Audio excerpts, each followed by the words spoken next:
His MVP. Golf swing, right field. Forget about it. Rangers strike first. Goes after the first one. Drills a high fly ball. Left center field. This game is tied. From Javier. Seager hits a high fly ball. Deep right field. A bomb into first. One swing. Drive. It's tied.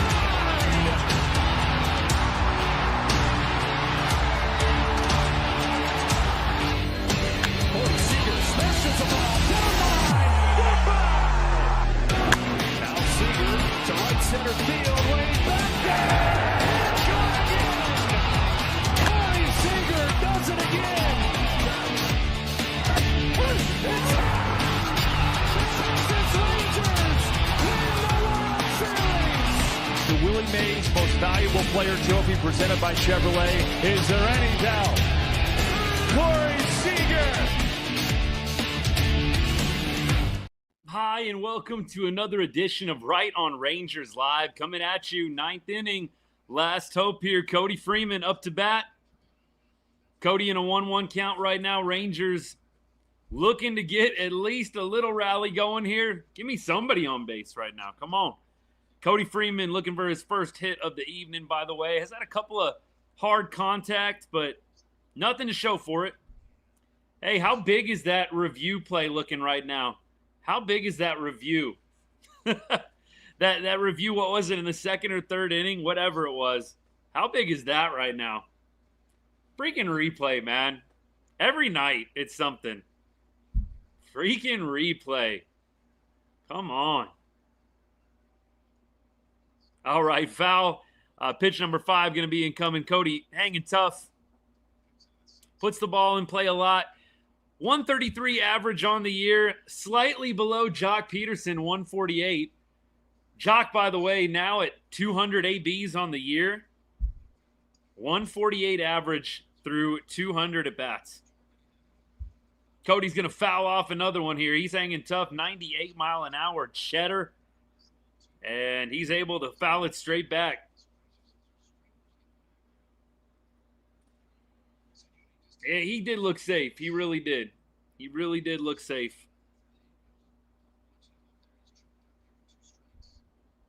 Here's the pitch incoming. And Freeman is going to line out to Bobby Witt. And that is game. Rangers lose this one 4-3. Painful, painful loss. You out-hit the Royals. The only difference, very limited extra base hits tonight for Texas. Royals had a couple of homers. And look, 3 homers to be exact. Rangers on the other side of things led off the game with 9 singles, added a 10th, and then Corey Seager's double broke the streak of singles for Texas. So not able to get the extra base hit tonight. Big difference in the ball game. Rangers definitely had their opportunities. And look, the review, the replay, definitely a talking point when you lose the game by 1 run. It's hard for me to understand on any given night, any given replay, which way it's going to go. Which way it's going to go. And I know I went off on replay yesterday, so I don't want to make that the focus tonight, but it's unfortunate that we've got a huge call at home plate on a Jock Peterson slide really being the difference in whether or not this game would have gone to extra innings. Who knows if Texas pulls it off? But you've got a situation where it's probably a 4-4 ball game if that call goes the Rangers' way. Looked safe to me. Take it with a grain of salt. Of course, I'm a little biased. But I don't know what angles they get to see that we don't. Looked pretty clear the foot got in there. Looked pretty clear. I mean, look, I'd love to hear from the other side. I really don't know how you justify continuing to keep that out call in that moment. This is what just frustrates me about replay in general. You have it to get things right, and then you don't get it right sometimes. I mean, look, like yesterday, did they get it right with Jonah Heim out at second base? 100%. They got it right. It doesn't mean that I love the call or think it should be a reviewable play. Plays at home, of course. It's the difference between scoring a run and not scoring a run. You've got all this tech, man. I just don't understand how you get some of these wrong. I really don't. Ed, you're right. We had him on the ropes earlier. Didn't cash in. The Rangers, they definitely had a tough time with the umpires tonight, specifically the home plate umpire. The zone was not great. The play at the plate, the call with Jock Peterson did not go our way. You call him safe there, and it's most certainly staying safe. I'm sure that's the argument. There wasn't enough evidence, blah, blah, blah, but you call that one safe from the jump, it's definitely not getting overturned to an out. I got a number of things to go in on. The replay is just one of them. The replay is just one of them. Rangers actually had multiple guys tonight, multi-hit. It was definitely not a dead night of offense, but you just didn't have enough, and you didn't have extra base hits tonight. Corey Seager with the only extra base hit, in all reality, he probably should have flied out on that play. Right fielder slips. Look, I was probably 3 or 4 feet away on a dive. Yeah, I don't think that Corey Seager probably collects a double there without a slip from the left fielder. Leiter tonight. I know that that's the headline on the show, on the title at least, for YouTube, for Instagram as well, for X as well. Look, Jack Leiter, I got to say it this way, and I want to frame this well because I don't want to get on here and hot take. Although, to be honest with y'all, I feel pretty mild-mannered right now. Maybe I'm getting a little bit numb to the losing. I don't know. But I don't feel overly emotional. Not like I have in past games. So I say that when I talk about Jack Leiter, I think it's coming from a fairly objective place. And let me lay it out for you. Jack Leiter was drafted as a number 2 overall pick in 2021. We are now almost 4.5 years removed from Jack Leiter being drafted by the Texas Rangers. And at this point, we still have a guy that cannot command the strike zone. And so I told the Discord, in that perspective, in that frame, that was a bust pick. It's a bust pick to me. I'm not saying Jack Leiter can't be good. I'm not saying that down the road he cannot be a serviceable pitcher. But I am saying you spent a number 2 overall pick on a guy that cannot consistently throw strikes and is still struggling 4.5 years later after getting SEC baseball in college. I don't know how you argue that that was still a great pick. And I do think when you frame it that he was the number 2 overall back in 2021, it is a bust. It is a disappointment. And I don't think that it's wrong to say that out loud. Jack Leiter still can't throw strikes consistently. And this was our number 2 overall pick back in 2021. I don't want to see Jack Leiter struggle.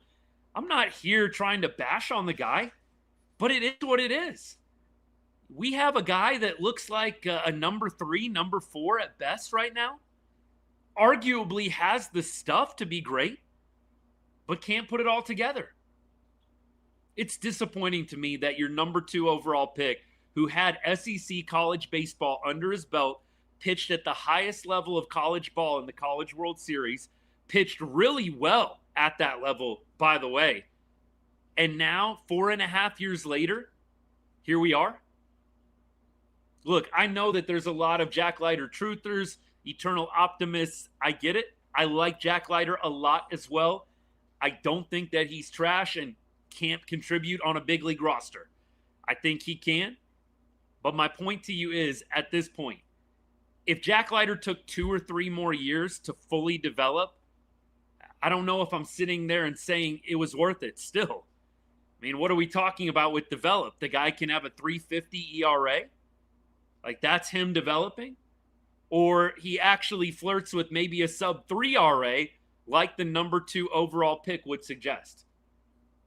Rocker, I give a little bit more leash to because I know that some of y'all are kind of going to maybe think about, well, what about Kumar Rocker?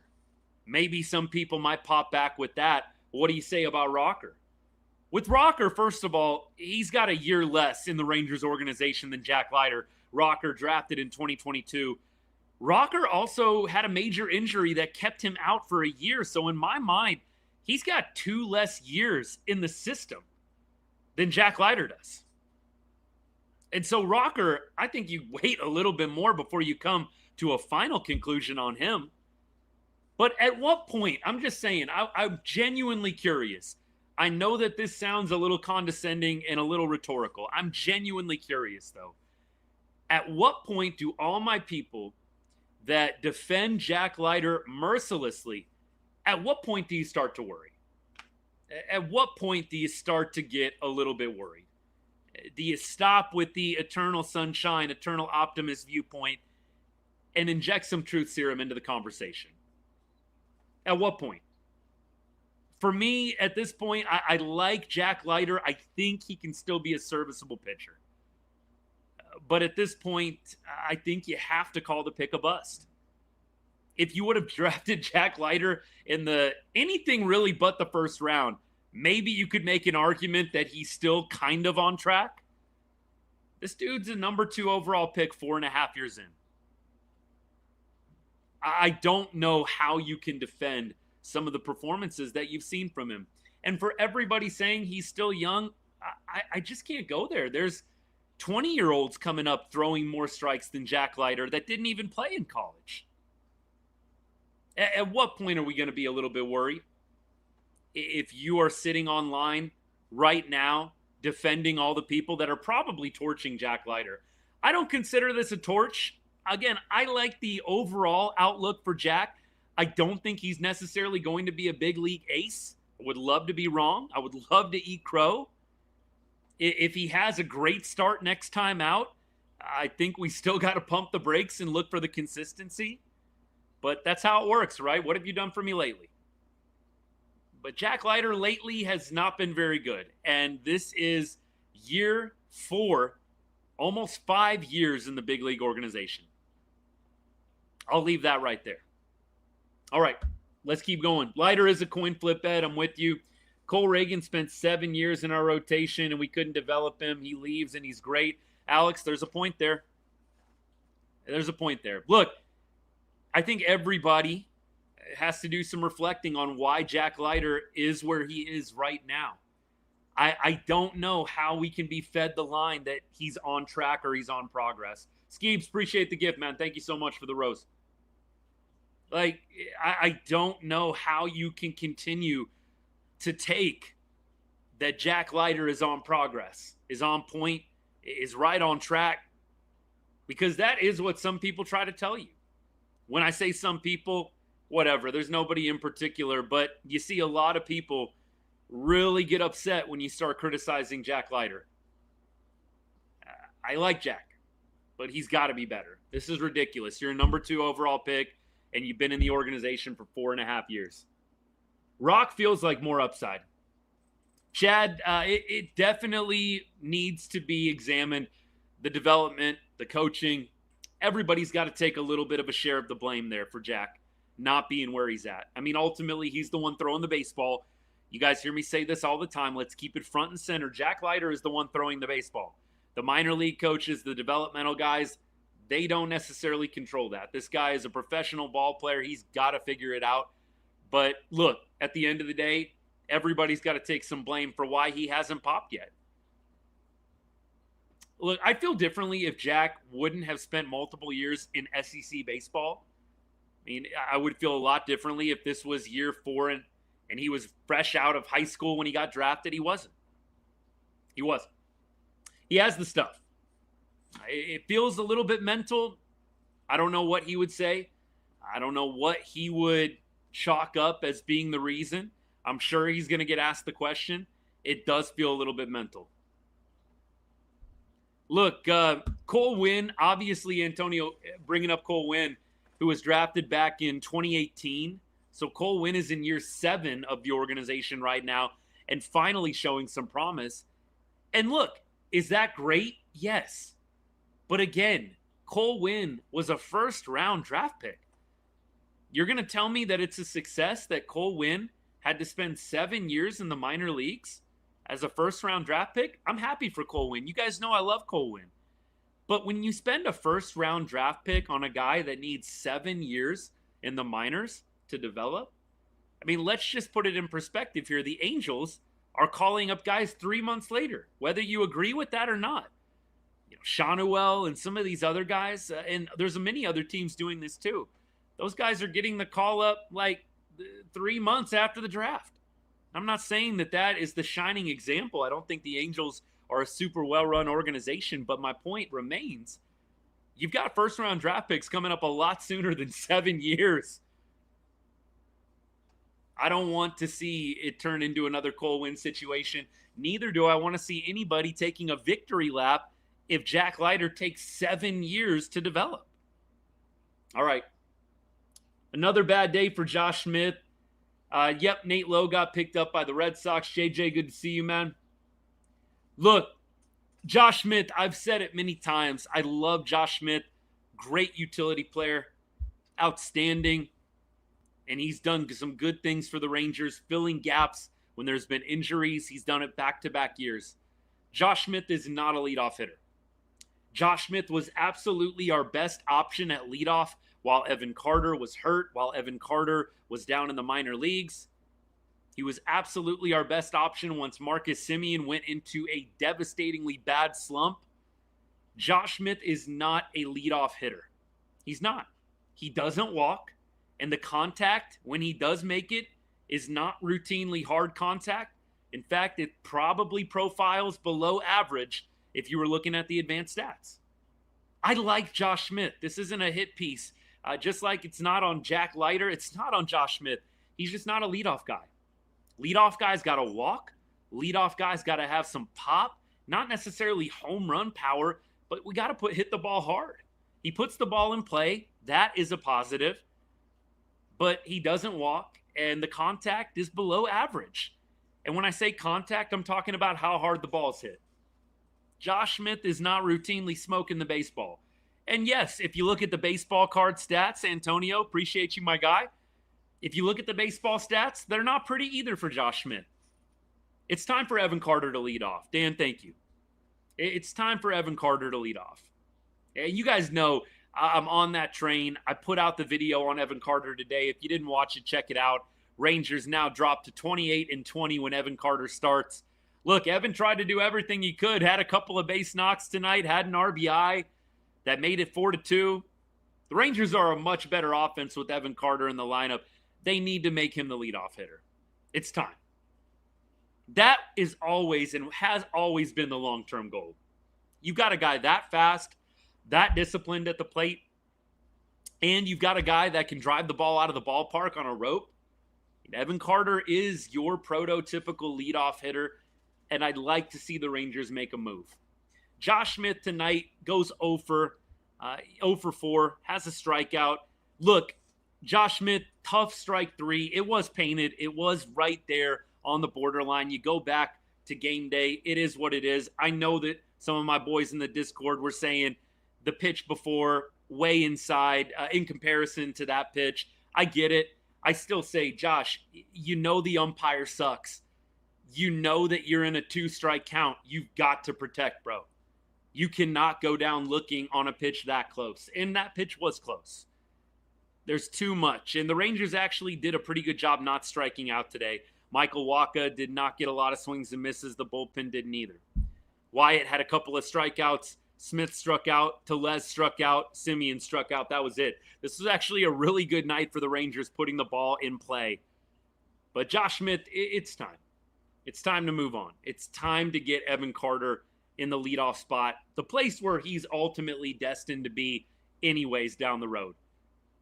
I have no clue why you wouldn't go in to 2026. Evan Carter is our everyday center fielder and leadoff hitter. You got to make the leap next year. You cannot keep doing this stupid platoon stuff with EC. You have got to figure out how to get this guy playing every day, hitting well against lefties. I was encouraged by an at-bat that he had earlier.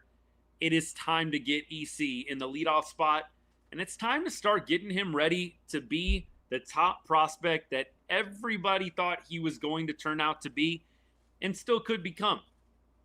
I think that they have got to take the leap of faith, though. Start the guy every day. He was your top prospect for a reason. You don't make top prospects platoon players. We've been over this at this point in the season. with hope hanging by a thread. I don't think the Rangers are going to do it. If the Rangers do get eliminated, I would be shocked if they don't make Evan Carter an everyday player for the month of September. If they have any hope of making it, they're not going to put Evan Carter in every day against lefties. But if they do get eliminated, you need to start it now. And then you need to go into 2026 with the mindset. Appreciate all you guys. Yeah, it will be, Jax. It will be. And I'm not ready to call the season yet. I know I'm holding out hope a lot longer than some of y'all are. You've got to have a good week this week. You can drop one game. You can probably drop two. I don't know that you can drop 3 games this week and go 4-3 for the week.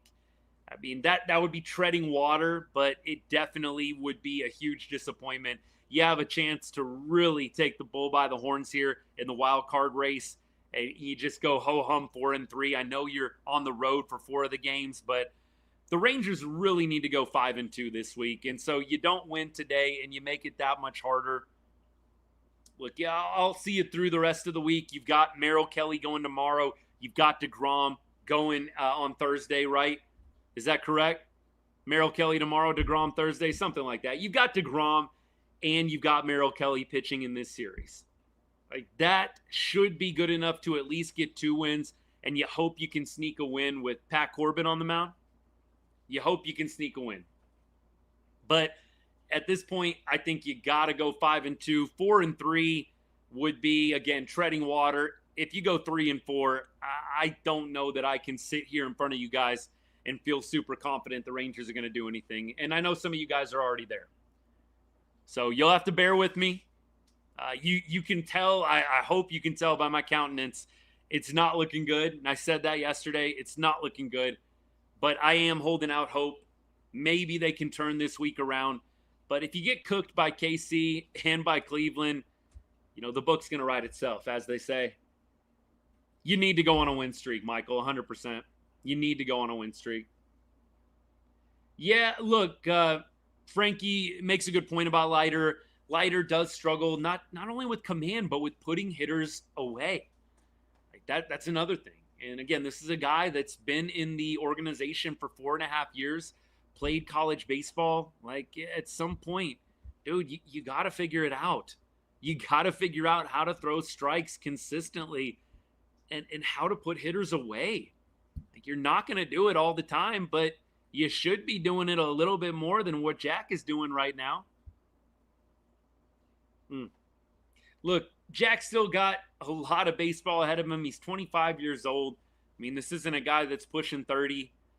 He's still got some years, man. He really does. But I will say, you spend a first-round pick. I don't know how you don't expect a little bit more out of the first-round pick, 2021. 2023, we did have some dominant stretches. You just haven't seen that enough this year. We have gone on a few heaters, like we went on the 9 out of 10 heater right out of the All-Star break that really gave the club hope to go out and make additions at the deadline. You really haven't seen something like that yet. I would love to see a 6-game win streak. Would love to see it. Ultra, you really think he's going to San Fran? Wow. That would be pretty wild, actually. I do have to agree with Ultra to an extent. It does feel like we have watched some very sleepy games over the past 125, whatever game number it is. 125. We've watched 125 games. It feels like at least half have been pretty sleepy. Yes, there have been some fire games, some awesome games, some super amazing finishes. But yeah, it feels like there's been some sleepers, some sleepwalking going on. Like, how are you not pumped up, ready to play this game? You just walked it off with a Josh Young 3-run homer. That's just one example, right? We've seen wins that would appear on the surface to be galvanizing, and then the next day, the team looks flat as all get out. It's hard to explain this team. It really is. It really is. Yeah, look, 5-2, Swolger, I think is what you have to go. And that's not looking great, losing your first game out the gate. Again, you go 4-3, You will see me continue to cling to hope, but it's going to be even worse than what it is right now. I think you've got to go 5-2 this week. You've got to. You can afford one more loss, and that sucks because you lost tonight and you're already 0-1. 5-2 feels like what you have to do if you really want to have a shot. You're 5.5 games out. It's only going to get worse if teams ahead of you continue to win ball games, and I don't even know what's going on around the league right now. I know Houston got the doors beat off of them 10-0 by the Tigers. That makes me feel a little better, like just very slightly better. Let me see other scores around the league here. Guardians are winning against the Diamondbacks right now, 1-0. That's kind of a big game. Angels are right behind us, man. And look, they're, I think, a game and a half back. Now a game back. If they were to win tonight, they would be a half game back of the Rangers. The Angels we're talking about right here. That's sad. That's really sad. All right, we keep rolling. Red Sox lost to the Orioles. Mariners playing today, or did they get the day off? Looks like they got the day. Mariners lost today. So look, a bunch of teams ahead of you either didn't play or you lost and you couldn't take advantage. Look, a bunch of teams. Yankees, I don't think played today, but a bunch of teams ahead of you lost and you just couldn't take advantage. Rangers, at this point, you look at the wild card standings, they are right now 6 games out. 6 games now. Yep. That to me doesn't feel super likely a comeback is going to happen. Is it impossible? No. But you're down 6 games with about 37 left. It's tough, man. You just start doing the math on that. You have, like you guys are saying, really got to go on some crazy streaks to make this work. And yeah, and you don't have the Yankees tiebreaker, Swolger, good point. You don't have the Yankees tiebreaker. You don't have the Mariners tiebreaker. And look, Houston, you might have the tiebreaker over Houston, but maybe not, depending on how the rest of the series with them go. The Guardians is going to be a huge series. Royals, you're not going to have the tiebreaker. You lost the tiebreaker to the Royals tonight. That's another huge caveat here. You lost the tiebreaker to the Royals tonight. You lost it. So there are so many tiebreakers that you've already lost. You're essentially 7 games back, right? You're essentially 7 games back unless Houston takes over that last wild card spot. Then you've got a chance. But even then, right now, we're tied with Houston. Like, the next series that we play is going to determine the tiebreaker. So you might not have any tiebreakers depending on how the Houston series go. Jeremy, that would have been a nice guy to add at the deadline, am I right? Oh, man. Rangers are going to be, I think, cleaning a little bit of house. Not everybody. I don't think half their roster. Look, there's some expiring contracts, so it actually might end up being around half the roster, but they're going to hard reset a few different positions. Are we up 4-3? I thought it was, for whatever reason, did we split them in Arlington? Is that what it was? Was it a split in Arlington? For some reason, I thought we had only played 6 games against them, but you're probably right. There is a 7 game in there. So it was a 4 game and we split it? That's right. That's right. So we are at slightly ahead. Slightly ahead. Okay. So you got to win 1. Let me do the quick math here, y'all. Never was my best subject. But right now you're up 4-3. So if you win, how does that going to work? You win 1 game. What do they decide? If you win 1 game and you only play in 10, isn't that all we get? Or do we have 13 total against them? 2 more series against the Stros? 2 more series, right? Okay. We keep rolling. It was Wyatt and Seager on base with no outs, and Rowdy had a 1-0 count, swung at a pitch that wasn't even a strike. What inning was that? That was, I think there was 1 out, if I'm not mistaken, when Rowdy was up, when Seager and Wyatt were on 2nd and 3rd. And then he grounded out, scored the run, right? Are you talking about earlier in the game? And then Evan Carter came up, hit a ball pretty hard, but first baseman was able to glove it. Yeah, there were a couple of moments in this game. I mean, you look at the numbers here. You had, in terms of runners in scoring position, 2 for 8, 5 left on base. I mean, look, 2 for 8. I know it sounds sad, but it's not terrible for a Rangers box score. I've seen a lot worse. I've seen some 0 for double digits. 2 for 8. I'm like, not half bad. Not half bad, man. But the Rangers just did not take advantage. They had multiple innings with guys on base, were not able to score enough. And look, they are going to have a really killer week down the stretch here in order to have a successful week against two teams that are right ahead of you in the wild card. What are my thoughts on the silver boot? Well, right now the Rangers are ahead, so that's nice. Kind of depends on where the Rangers are at in terms of the overall outlook postseason. I think it could get really interesting if the Rangers get knocked out of it too much more. What are those series going to look like? I'm really curious. Are the Rangers going to show some fight even if they get knocked out of it, or are they really going to mail it in once they get knocked out of it? I'm really curious to see that. Obviously, I want to see them go on a little bit of a run. I want to see them make it interesting late. I am curious in the back of my mind, if this team gets knocked out far enough, are we just going to see total collapse? Or are they actually going to show a little bit of fight? A little bit.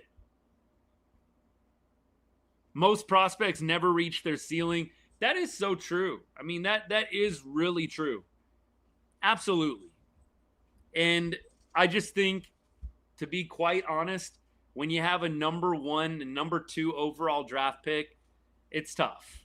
The expectations are just different.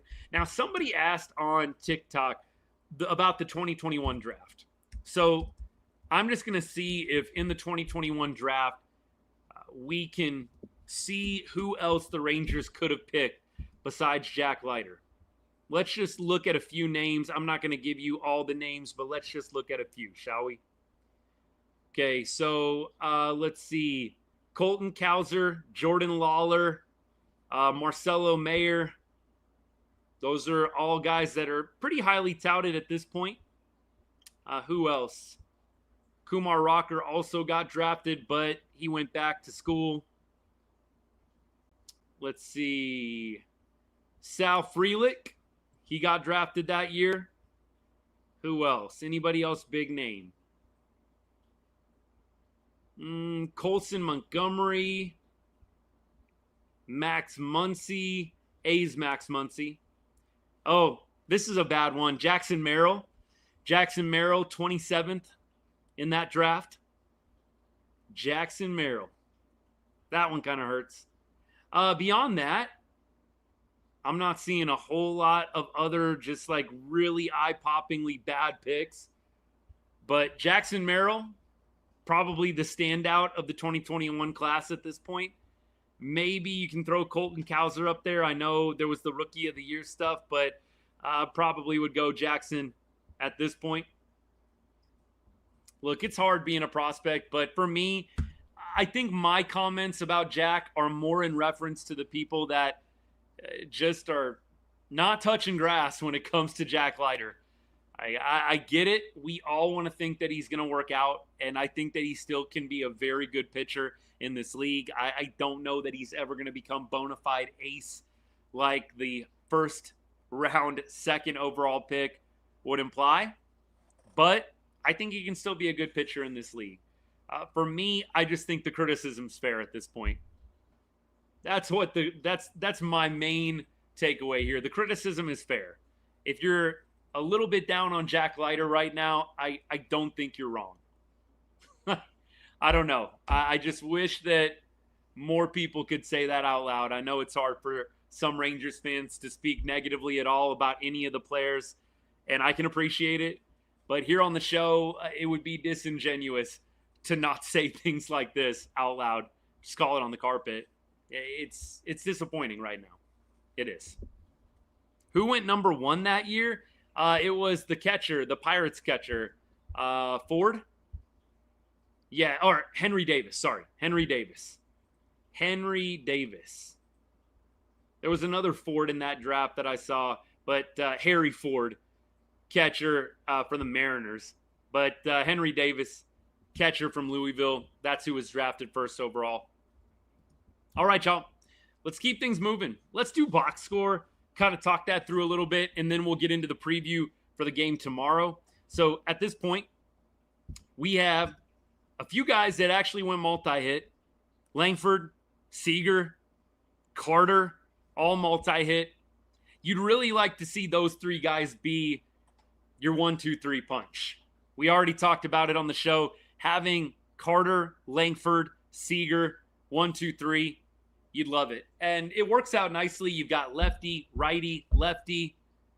I know with the 4 spot Tellez right now, you got lefty, lefty, Seager, and Tellez. Ideally, you'd have a righty cleaning up. Adolis Garcia was supposed to be that guy. Clearly, he's hurt right now, not available. But I like the 1-2-3. Carter, Langford, Seager. Should be what they go to down the stretch. I like Josh Smith, but I think it's time. It's time to make the move. You look at the numbers for Josh. I know some of y'all threw him out there already. Last 15 games, Josh Smith is hitting 196. The last 15 games, Josh Smith has a 543 OPS. That's just not something that you can sustain out of the leadoff spot. Over the last 30 games, Josh Smith has a 198 batting average. Has a 574 OPS. These numbers just are not good. And even if you go last 7 games, 621 OPS. This is not a guy you want leading off. He is a good guy to have on your roster. He is a good guy to have for depth. He is a good guy to hit 6th or 7th. He's not a guy that you want leading off. He was the best we had at certain points this year, and it made a lot of sense to move him up, especially with Marcus Semien struggling. It's time to do something different. Wyatt Langford 2 for 4, did have 2 Ks, but good to see the young kid going multi-hit. Corey Seager raises the average to 264, OPS at 835. Rowdy Tellez, 1 for 4, did have an RBI ground out. Good on him. Look, a lot of guys on our team would have struck out there in the 8th inning. Rowdy at least puts the ball in play, and Wyatt Langford scores. I'll give him that. Evan Carter, we've said enough. Go watch the video that I dropped today on Evan Carter after the show is over. I'd greatly appreciate. Drop a like, drop a comment, share it with somebody you know is a diehard Rangers fan. Marcus Semien, 1 for 4. Thought he might have gotten one in that 9th inning to lead off. It looked like just the trajectory of the ball that it had a shot. Just was not meant to be. Hey, American, appreciate you. Thank you for the gift. Thanks so much. Brock, I'm not ready to say it's over. I've said if they get, let me put it to you this way. If they get to like 4 losses quick this week, I'm going to start pronouncing it. I really am. If you drop like 4 quick ones this week, it's really just going to start being a really tough numbers game. Like you get to 8 games, 9 games out. Right now, the Rangers are 6 games out of a playoff spot. It's just not good. Like the math is not mathing on a Rangers comeback if they continue to drop a couple more games while teams ahead of them win. We had Jock Peterson, 1 for 4 again.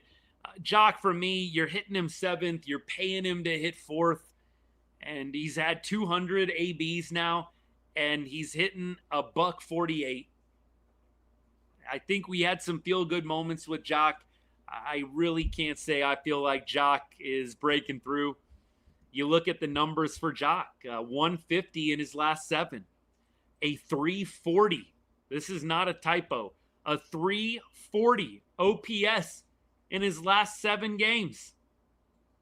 It gets a little better over the last 15. He's batting .229 with a 754, kind of just league average OPS. You go to the last 30, it gets much worse. 179, and the OPS is sub 700. It's just not going great there at the bottom of the order, is it? But you got a couple of breaths of fresh air. Cody Freeman, I know he goes over. I really hope that they can give him a little bit of an extended run. I think they're trying to. Look, Josh Young to me is definitely still, I think, a part of the Rangers' plans. The benching of Josh Young is really interesting. I don't know exactly what their plan is. I think, honestly, they are really hoping that just one of these guys figures it out and catches fire and just makes the decision for them. Like, I honestly think they're giving it to Cody right now, and they're just saying, dude, let's go. Are you going to take this thing over or not? Are you going to force our hand, or are we going to have to go right back to Josh Young? I don't know what's up with Josh Young. Where did you hear benched because of a bad attitude? Did anybody else hear that? I didn't hear any of that, but Josh Young definitely is a guy that I think is getting down to it. Meaning, I don't know that Josh Young has more than a year left to prove himself. I mean, right now with Josh, you're talking about a hitter for his career that is just a very mid-average hitter. He's got a 252 career average. He's got a 723 career OPS. Like, these numbers are nothing special. And again, you can go the Jack Leiter argument. Long runway. Dude is going to continue to get better and better. Eternal optimist. Rainbow sunshines. And more power to you. For me, I'm a little bit concerned. Josh Young is 27 years old.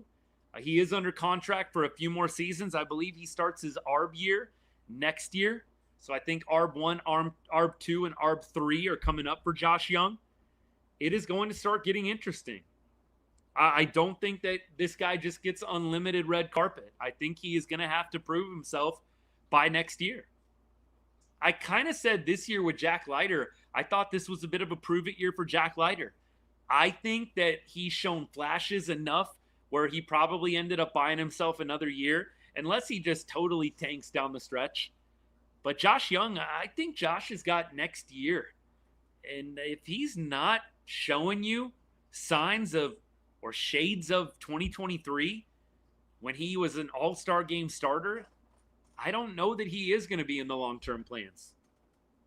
Imagine if CY gave Young, Heim, or Garcia big extensions after 2023. G-Man, thank goodness he didn't. Thank goodness that didn't happen. I mean, at least he had the foresight to do that. At least there was that foresight. Ethan, you want to go all in for Paul Skeens? Ethan says Langford, Walcott, and 2 other top 10 prospects for Paul Skeens.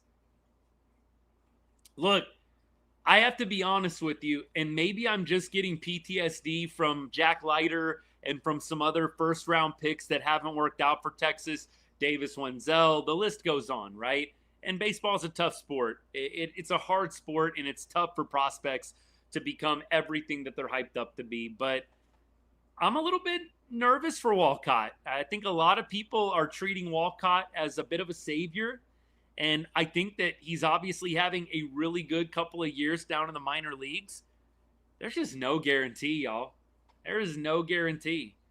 Ethan, I'm going to have to chew on this trade. I'm not saying I love it right now. I'm not saying I hate it, though. I'm not saying I hate the trade. I just don't know. Is Walcott, how sure of a shot is Walcott? That's what I want to know.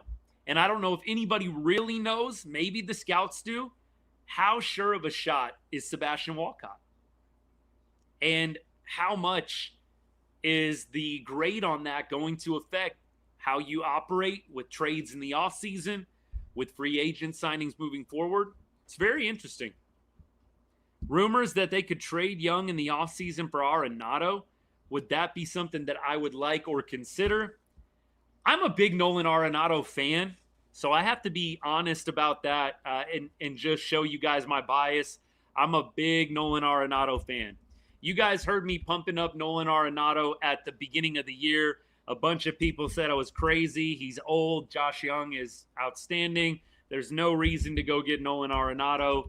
I mean, I'm not going to take a victory lap on that one, but I would love to have Nolan Arenado right now. Cody Freeman, I don't think is a bad choice to have right now. I think he's shown you everything that he can show you in AAA, and it almost is right at this point. Now, the only thing with Arenado, he's got elite numbers when it comes to avoiding strikeouts, avoiding swings and misses. The squared up percentage is still very good. That being said, this is a down year for Nolan Arenado, probably his worst year hitting in a long time. And he's 34 years of age. He's going to be 35 next year. I think it's going to have to be a very good deal for Texas to go out and get Arenado at this point. I think Arenado, you absolutely love the pedigree, but the numbers are not good. I'd be interested to see how he does down the stretch of this season, but I think Nolan, maybe it's a change of scenery thing. He goes to Texas and lights it up, gets out of St. Louis. But I think that's a big risk, especially if you're giving up people of value in the farm system for a guy that's going to be 35. I don't know how much sense it makes. I think I threw out, like, could you offer the Cubs some kind of package for Shaw? And I know that Shaw has had a little bit of a down year as well. But I like Shaw a lot. When he was coming up in the minors, bro was crushing it. He's not having a great year. I think it could be a potential buy low on him right now. The OPS is at 682 for Matt Shaw. Again, this is a top prospect, number 13 in the first round of the 2023 draft by the Cubs. Could you maybe get the Cubs to give you a deal on Matt Shaw? Maybe you give him Josh Young and you take Matt Shaw, you get more years of control. I think that the end of this year is going to be interesting. I think it's going to be interesting. Jacob, we'll see you later, man. Oh, I thought you said later, bro. Leiter, bro. Yeah. Leiter, bro, indeed. Jack Leiter, man. Just want to see the guy get right. Come on now. Just want to see this guy get right. Ultra, I'm with you. I'm with you. Young's numbers are better than Nolan. They definitely are better than Nolan right now. Like I said, I like Nolan Arenado, but it's more of a sentimental thing. Like, I've just watched the dude ball for so long. It's more of a sentimental thing. I don't think Josh Young, Nolan Arenado makes a lot of sense. Keep going here. I'm just scrolling through comments real quick. Yeah, St. Louis, he's definitely been underachieving. I'm with you. Ultimate lineup: Carter, Langford, Seager, Arenado, Rowdy, Simeon, Jock, Garcia, and Heim. I don't love the Heim. I think that you got to move on from him next year. Dan, is this the lineup for next year? TLC, you're just waiting on Jock's downfall right now? Is that what I'm reading? Look, I don't know what they're going to do with Jock. I have a feeling that they may cut bait in the offseason. I don't know that they're going to roll it out again for Jock Peterson. I think they may end up just eating that money. I really don't know. Unless Jock tears it up over the next 6 weeks, I have a hard time seeing them bringing Jock Peterson back into the fold. I think they are probably going to cut bait with him at some point, maybe even this year. That would not surprise me if they release Jock Peterson and put him on waivers. Maybe he catches on with the playoff team. Kind of like what happened with Nate Lowe, right?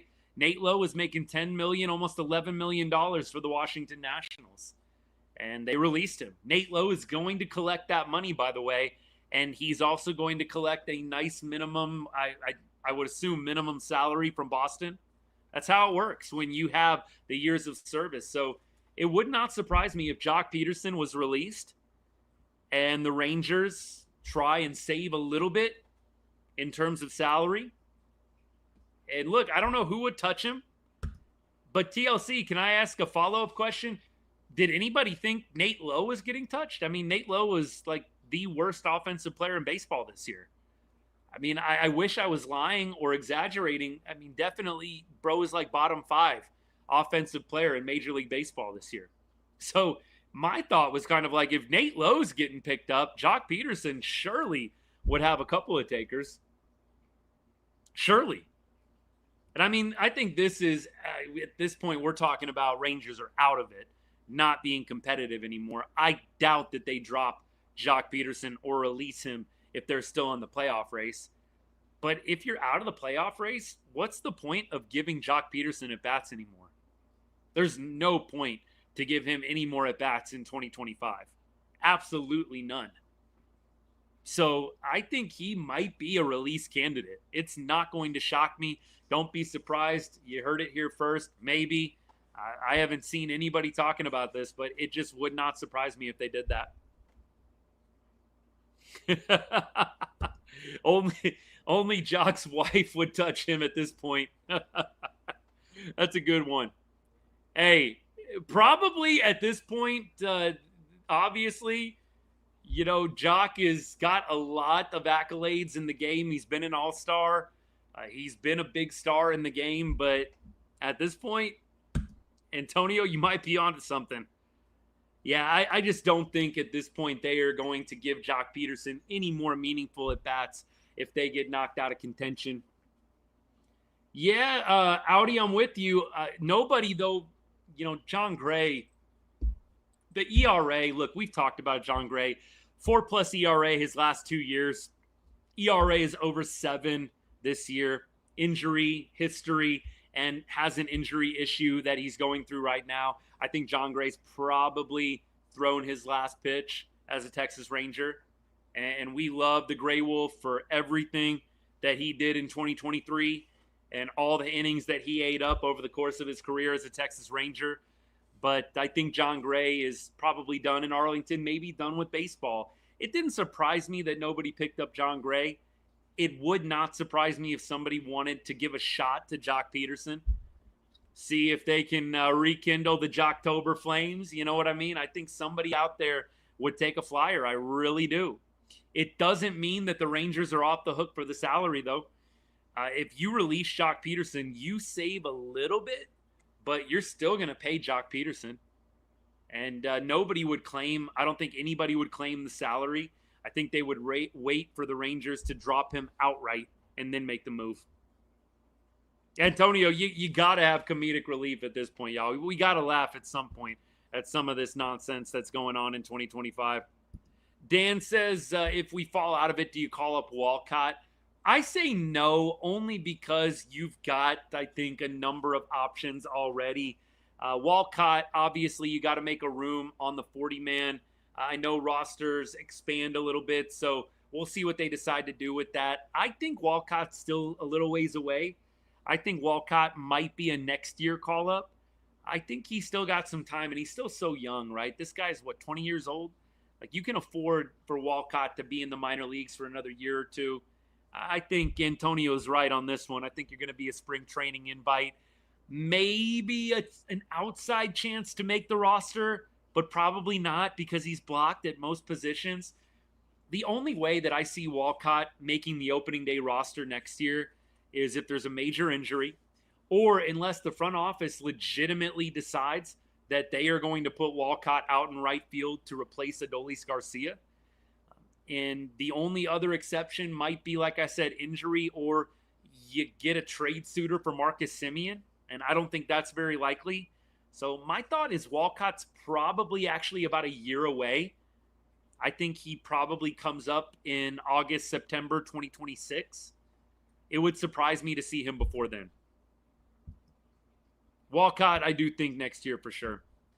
I did kind of say, didn't I say to y'all with Walcott, and I don't know, maybe I said this about another player as well, but this is not a team, the way things are going right now, that you want guys getting dragged down by. It does feel like the vibes are not on point with the major league club.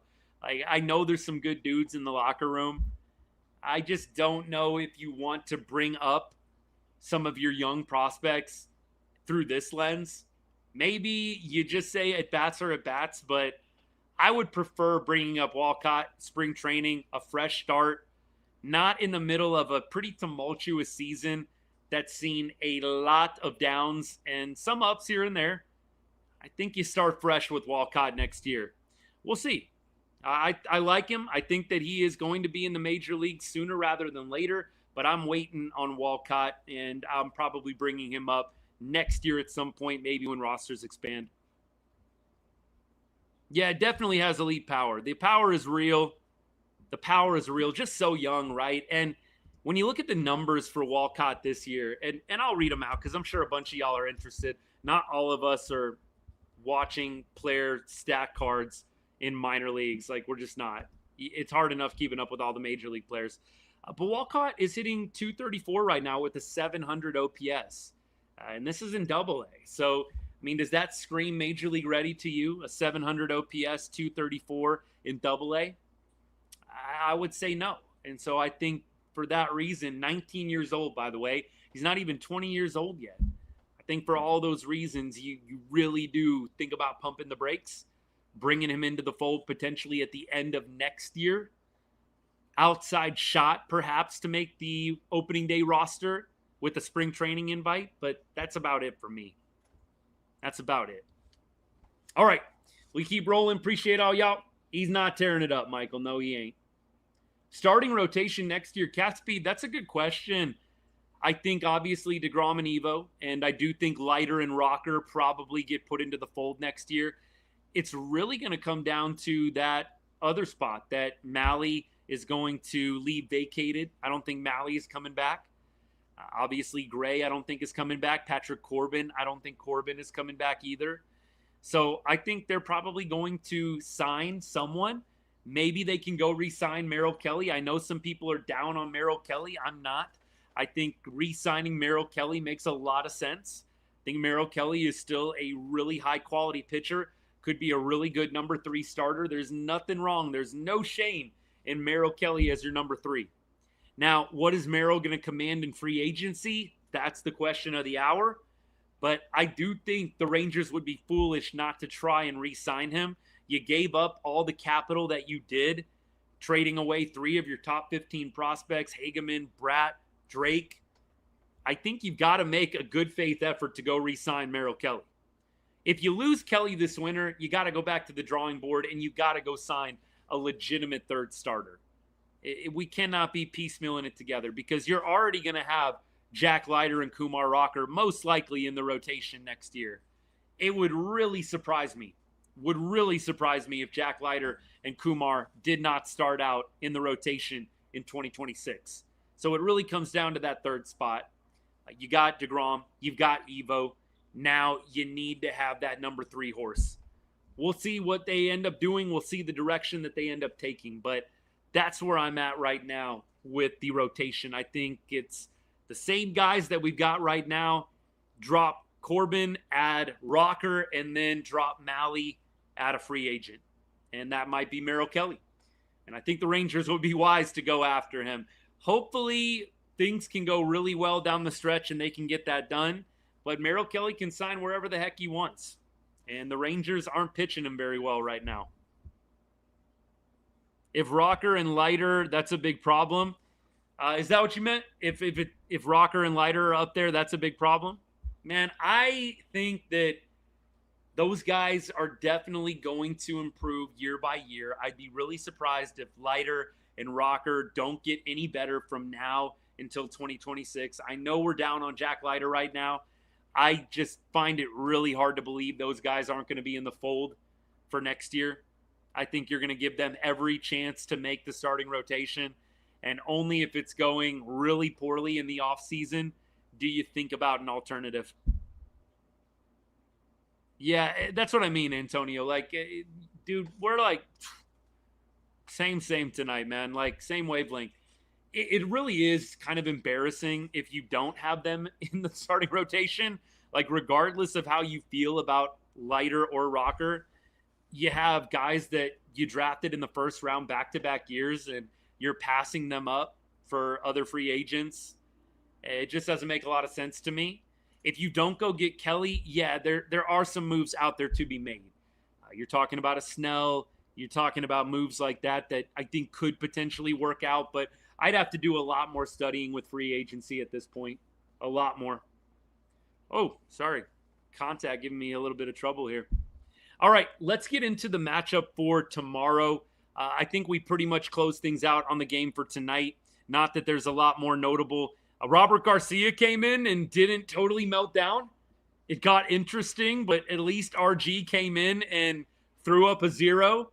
Never a doubt. Curvelo, man, I spoke too soon in the Discord. I was like, Curvelo's goated, man. He gave up 0 runs coming in with 1st and 3, and then he gives up a bomb very next inning. Like, Bochy, come on, take the guy out. Let's go. Look, Curvelo's got a lot of growth and a lot of room to learn. I really like what I'm seeing from Curvelo. Just feels like a late inning guy that you're going to be able to rely on down the road. I'm not saying next year per se, but feels like down the road, Curvelo is going to be one of those big late inning guys for us. Maton came in, gave you a scoreless. Bosley came in, struck out 2. Good for him. He's definitely a guy that's been up and down this year, quite literally. Minor leagues, major leagues, good performances, bad performances. But pitching story of the night, back to Jack Leiter, 81 pitches and 3 2/3. You needed basically 81 pitches to get 11 outs. It's just not good, y'all. It's got to be better from Jack. Crazy that the ERA is only 4.06 from Jack Leiter at this point. Like, I would have expected to look tonight and seen it at 4.50. ERA is only 4.06. 2 homers as well. Just a yuck stat line from Jack, man.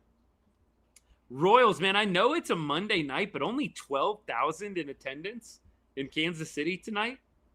Look, I mean, it's going a little rough in Arlington with the home crowd right now. It's tough when you've got kind of a Met team.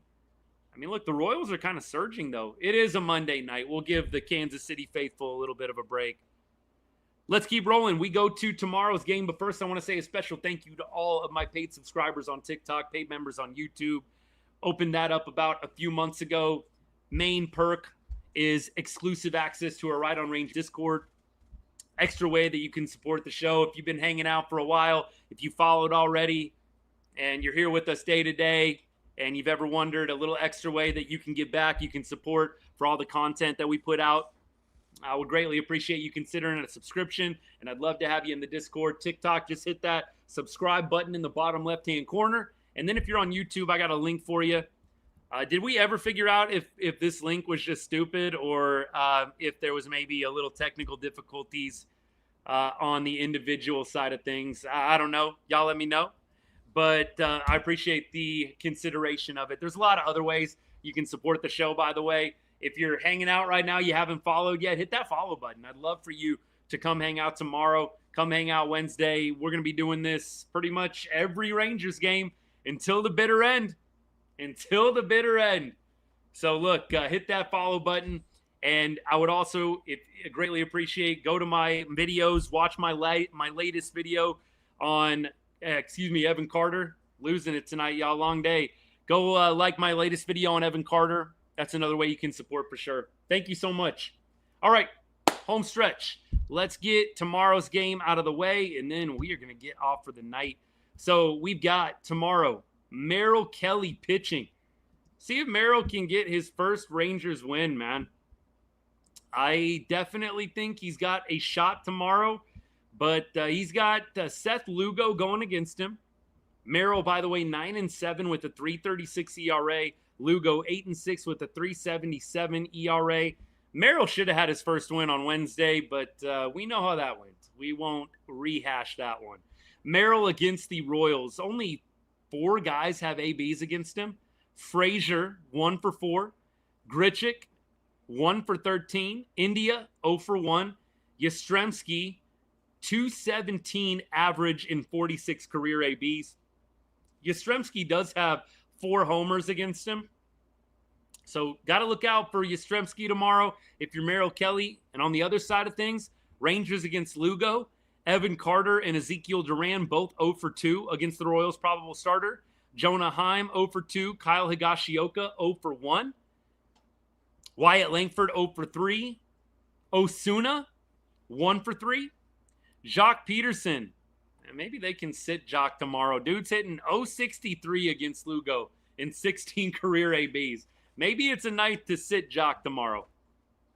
Corey Seager, 1 for 6. Marcus Semien, 0 for 2. Rowdy Tellez, 1 for 2. So small sample sizes. I mean, a bunch of those guys that I named out had 3 ABs or less. Seager, Peterson, those are the only 2 guys in the lineup that have more than 3 ABs against Lugo. So kind of hard to tell off of that. The numbers don't look great at first glance, but very small sample size.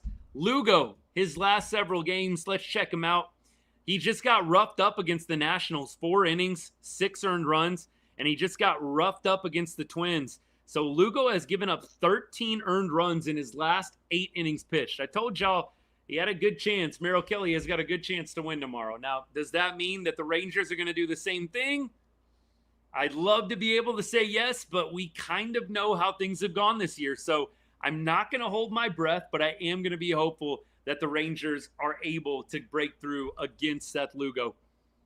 And look, you've got also Merrill Kelly's stats to go through as well. Merrill, over his last 3 games, gave up 2 earned runs against Arizona, his former team. Did get touched up against the Phillies, 4 1/3, 4 earned. Pitched well against Seattle, nearly had a quality start. So he's at 8 earned runs in his last 16, 17 innings pitched. It's not great, but look, really a couple of quality starts sprinkled in there. I like Merrill to get a win tomorrow and the Rangers to get back on track. Speaking it into existence. Finn, appreciate you, man. Thank you for following. Thank you for sharing the live as well. Peterson definitely was safe, Richard. 100% he was safe. 100%. Austin, I'm with you. I would love to see, would absolutely love to see the Rangers give Merrill Kelly a little bit of support on the offensive side of things, play great defense, and Merrill gets his first win as a Texas Ranger. That is the plan. We're sticking to it. Okay, Dan, you get to hopefully watch a Leiter masterpiece. Leiter masterpiece, baby. We're putting it out there for you right now. Yeah, I have actually heard this a little bit about Kauffman. It's definitely a park that Kansas City can hit home runs in, though. Hit 3 tonight. I will say that out loud. Tomorrow would definitely be a great win. Otson, it would be an important win as well. I'm with you on that 100%. Please. You would love to see them get up 2-3-0, keep adding on. That'd be beautiful. Absolutely beautiful. All right, y'all. Appreciate you. I'll have another video out tomorrow at some point. I did Evan Carter today. Again, another way you can support when we get off the live here. Go watch that video. Give it a like. Drop a comment, even if it's just some fire emojis or something. It all helps the engagement, helps bring other people into the channel. So I appreciate it. Thank you for taking the time to do that. And look, thanks for coming back each night. It's not easy coming back after losses like this, but we're here. We're diehards. We're not hiding after a tough one. We're here talking ball, having a little therapy session, and we just flush it and move on to tomorrow. That's all we can do, man. That's all we can do. Corey Seager. We got a Corey Seager video request. I don't know where I'm going tomorrow. I'm not really sure where I'm going tomorrow with my video idea. I got to stew on it for a little bit. Y'all are welcome to throw out some examples, though. Y'all are welcome to throw out some ideas, I should say. I definitely am open. Stuff usually comes to me like super late at night, and then I have to be all haggard making my videos in the late hours or in the early hours of the morning. Inspiration strikes, as they say, man. But I'll think about Seager. I got to think about a couple of different angles here. We'll see which one I decide to go with. Might have to go in on Jack Leiter. I think Jack is going to be a little bit of a hot topic among Rangers Nation. Might have to talk about Jack a little bit. We'll see which way I decide to go. You'll have to be surprised tomorrow afternoon. Berger always being on the IL. Berger has had a rough go, man. He has had a rough go. Absolutely. Yeah, I do. Jonah, hopefully he can come alive at Kauffman, man. Hopefully he can come alive. Yeah, and then he went on the IL, right? That's not going to help anybody that thinks the Rangers are suspect with the IL stuff, we'll call it. Just not totally being forthright, all that. I try not to get into that debate. It's just not a debate that I want to die on, or a hill I want to die on, I should say. But yeah, it doesn't come across great when you say that a guy is going to be all right, just getting some scans, IL the next day. It is what it is. It is what it is. Tyler, I'm with you. Yes, G-Man, I'll cover Texas Longhorn football. Look, we're going to get back into it pretty quick here. I mean, we got first game coming up in, a couple of weeks. So we are going to get back into college football. You'll start seeing some Longhorns reels. You'll start seeing some Longhorns lives. It doesn't mean we can't talk Rangers, but you will definitely start seeing more football on the channel. And look, here's my genuine request. If you see it, don't just swipe, drop a like, hang out for a second, say what's up, say hello. I know that on the show here we cover a few different teams, and we've all got our favorites, but thank you for continuing to support me. Like I said, hit that like, hit a few likes before you leave. If Longhorns, if Cowboys, if Dallas Mavericks aren't your thing, but I'd love to see as many of you as possible for football season 2. We'll still be doing Rangers every day, and then in the offseason, we'll be doing Rangers every Wednesday off-season show, but we will start getting into football lives, definitely. Absolutely. All right, guys, I'm going to take off for the night. What's going on with Josh Smith? Yeah, it just hasn't been good in the second half back-to-back years. Back-to-back years, Josh Smith has had really bad second halves. Wear and tear of the season, maybe, but it has just not been good back-to-back years in the second half. SMU football, Marco, no, although I keep up with TCU, SMU, all the DFW Metroplex teams. I'm always keeping up with, but Texas Longhorns, first and foremost for me, did not go there. I know that's like kind of a big thing. Like you have to go to the university to be a fan, at least in some people's eyes.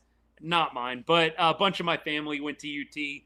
In the blood, was raised with it. So UT football is what I'll be covering in the fall. We'll definitely talk college football as a whole. You guys know what the show's like. We'll definitely talk other teams, but the Longhorns will be the focus, be the emphasis. Same thing with the Dallas Cowboys. We're going to talk everything going on in the NFL, but Cowboys will be the focus.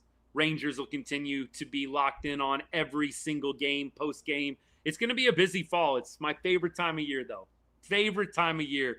I love it even more when the Rangers are playing October baseball, but I love October. I love September sports, man. There's nothing like it. Arlington High looking good, man. I haven't not been keeping up with Arlington High. I think y'all know, some of y'all know Arlington High is my alma mater. Graduated early 2000s, man. It's been a second. I've been away from Arlington High for a long time, but I'm glad to see they're doing well. That's awesome. Good for them. I don't know if the Rangers will win tomorrow, but I just want to see the heart out there. Dan, I'm with you. It's well said. It's well said. Yeah, Arch Manning overrated is kind of the cliche thing to say this offseason. It's kind of the unoriginal commentary, Arch Manning overrated. That's probably going to be like my very first Longhorns reel is hyping up Arch, because I couldn't disagree more. Everybody's just saying that. Just to get clicks right now. Arch Manning overrated. I think the real ones know Arch Manning is going to be really good. And I would be absolutely shocked if something happened otherwise. I think it's kind of the trendy thing to say that he's going to be a bust or is overrated, whatever. Yeah, I can't see it happening. Who's my favorite team? Favorite team? What, football? It's Cowboys for NFL, Longhorns for college. Obviously, the Mavericks. Got the Mav shirt on. Oh, y'all can't see that with the game day up, but got the Mav shirt on. Pretty much those four. I think Arch Manning is properly rated. I was definitely not a baseball god at Arlington High. Absolutely not. Spent a lot of time playing JV. Did not kill it at Arlington High with baseball.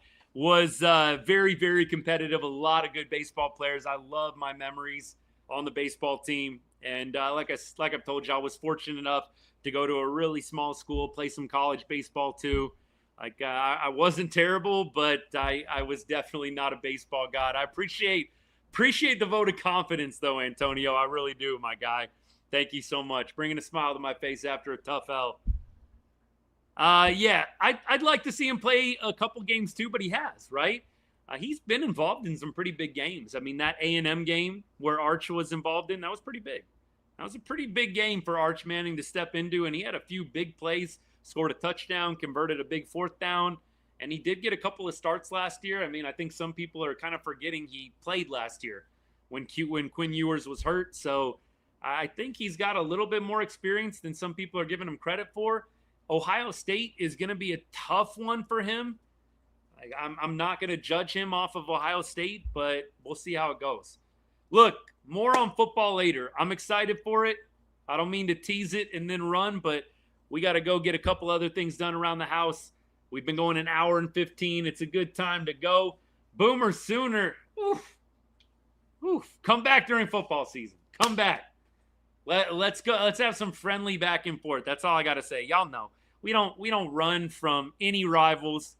In fact, I welcome the rivals coming in, hanging out, giving me that extra perspective, some friendly trash talk. You know how it goes. We're here for it. We want the smoke. Bring it on. Seriously. So all my Oklahoma and A&M fans hanging out there that are Rangers fans, don't shy away. Come back. Talk some trash. You guys know how I roll. Unless it's getting nasty, ugly, personal, it's all good, man. Keep the trash talk coming. I've got a bunch of my best friends, honestly, A&M fans. A bunch of my best friends. We go back and forth. We go at it. Like, I feel like, you try and be polite for a little while, but then once that game starts going, it's just like, no, I can't do it. Too competitive. All right, appreciate all y'all. We're heading out. As I always say to end every show, God bless and go Rangers.